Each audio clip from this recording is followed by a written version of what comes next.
Spoštovane gledalke in gledalci, torej smo v Bistriškem športnem parku, kjer smo v okviru Bistriškega športnega vikenda videli dobrodelno nogometno tekmo med gospodarstvom in negospodarstvom. Športna zveza Slovenska Bistrica je z odmevno nogometno dobrodelno tekmo začela svoj 10. športni vikend, ki je tokrat potekal med 20. in 22. septembrom. Pred nogometno tekmo med gospodarstvom in negospodarstvom so organizatorji na dražbo postavili dres španske nogometne reprezentance, ki ga je podaril mednarodni sodnik Slavko Vinčič, ki je na letošnjem Evropskem prvenstvu v nogometu v Nemčiji sodil prav polfinalni obračun med Španijo in Francijo. Dres je kupila družba Hotel Jakec Treh kraljev. Kimono s podpisom je prispeval tekvandoist, dvakratni olimpijec Ivan Trajkovič. Za kimono je največ ponudila družba Gradbeništvo Krt. 2-kilogramski disk podpisom pa je doniral evropski in svetovni prvak v metu diska Kristjan Čeh. Disk bo sedaj v lasti družbe Športno opremo Terinda iz Slovenske Bistrice. Zbrana sredstva vseh omenjenih dražiteljev, vključno z donacijo vseh akterjev nogometne tekme, bodo namenili družini s socialno šibkostjo pri razvoju športa mladih. Zato je gesta slovenskega državnega rekorderja v metu diska z 71 metri in 86 centimetri Kristjana Čeha še toliko več vredna. Ja, seveda po moje je zelo dobra gesta in seveda tudi denar, kot smo slišali, zbrani gre v dobrodelna sredstva otrokom, ki pač si ne more tega privoščiti, tako za športom ukvarjati, tako da po moje, da je gre za zelo dober namen in seveda kolikokrat lahko, tolikokrat probam. Danes je pač v Slovenski Bistrici šel moj disk, tako da z veseljem stavim nekaj poklon svojega, kaj tudi redno uporabljam. Izkoristili bi tudi tole priložnost, kako ste zadovoljni z letošnjo sezono, če vzamemo ali pa tudi nekako potrdimo tisto 4. mesto na olimpijadi. Sezona je bila solidna, spet sem rekel čez 70, še ena sezona me zdi, da 4. zapored, potem postal sem evropski prvak. Seveda olimpijske niso šle po željah, ampak vseeno je bil dober rezultat, 68,5 ni slabo, ampak ja, 4. mesto, malo grenka priokusa, malo sem bil razočaran, ampak vsekakor spet ni slabo 4. mesto na olimpijskih igrah, ampak čez 4 leta bomo probali seveda po boljšo uvrstitev, potem pa so, tako se rekel, pač sezona bila solidna. Svoj tekmovalni dosežek sezone pa je tokrat lovilo 32 žogobrcarjev, ki so prišli na omenjeno dobrodelno tekmo. Igralci gospodarstva v beli športni opremi so nastopili v razgibani igralski zasedbi. Akterjev je bilo 16, prišli pa so iz različnih gospodarskih družb. Tudi v ekipi javnega sektorja je igralo kar nekaj novih imen. Oprema v rdeči barvi pa jim tokrat ni prinesla sreče, kajti po 60 minutah igre so morali čestitati za zmago nasprotni ekipi. Gospodarstvo je z golom Simona Vojčanka slavilo odmevno zmago že drugo leto zapored. Srečanje, ki ga je v odlični formi sodil Ivan Simonič, so igralci gospodarstva odločili v 17. minuti.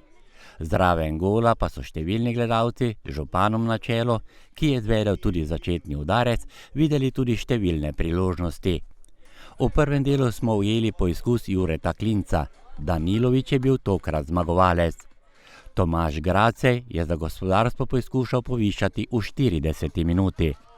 Gospodarstveniki pa bi lahko zadeli tudi v 44. minuti. V ekipi javnega sektorja pa so priložnosti zamudili. Zmago Tkavc v 35. minuti, Aljaž Horvat v 42. minuti in v 48. minuti Jožef Obrovnik.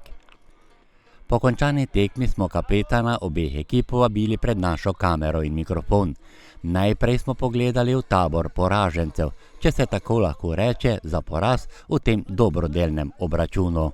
Druženje je že tradicionalno in res sem zelo vesel, da nadaljujemo s to tradicijo vsako letno in res je lepo srečati vse prijatelje, da se malo naigramo in plus tega potem po tekmi še malo, kako rečemo, in to je bistvo tega dogodka. Kar se samega rezultata tiče, letos ponovno je bilo gospodarstvo boljše, tako da iskrene čestitke. Jaz smo naredili, lahko rečem, napredek z lanskega leta, ko smo izgubili 4:1, tako da napredujemo in naslednjem letu bomo poskušali se še bolj pripraviti, tako da bomo napovedujem en konkreten boj v naslednjem letu. Mi pa sedaj gremo torej v tabor zmagovalcev, to je Gospodarstvenikom, in poglejmo, kaj so oni povedali po tej sladki zmagi.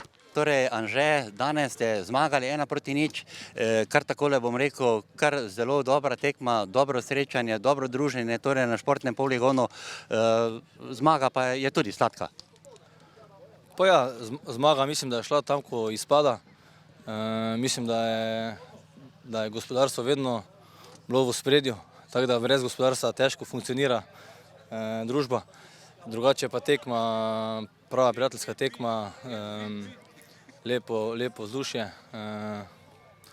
Vidi se, da je veliko bivših igralcev, da je še bilo celo malo podobno nogometu, uživali na igrišču, to je to. Spremljaš tale bistrički šport, bil si vedno vključen tudi v tale šport, kako se ti zdi tale bistrički športni vikend in tale tekma vaša danes, ki ima tudi humanitarno noto? Ja, vsekakor je primarni namen športa, da združuje ljudi, da je neka nit v družbi, ko nas povezuje, ko nas dela boljše ljudi. Tako da to je vse pomembno za razvoj, za vse, da se družimo, da si pomagamo, da lahko če kdo na bil kakršnikoli način pomaga v družbi. Hvala Bogu, da to lahko naredimo tu, da omogočimo nekaterim nekaj stvari, ko jim drugače niso omogočene. Čestitke za zmago in čestitke torej za to humanitarnost, ki ste danes prispevali, tudi vsi tisti akterji, ki ste bili na igrišču tukaj. Drage gledalke in gledalci, torej slišali ste oba vodji ekip. Rezultat je bil 1:0 za Gospodarstvenike, vendar to bomo pozabili, dolgo pa bo ostalo v spominu tem fantom in nam vsem skupaj tole današnje druženje in priklon temu namenu.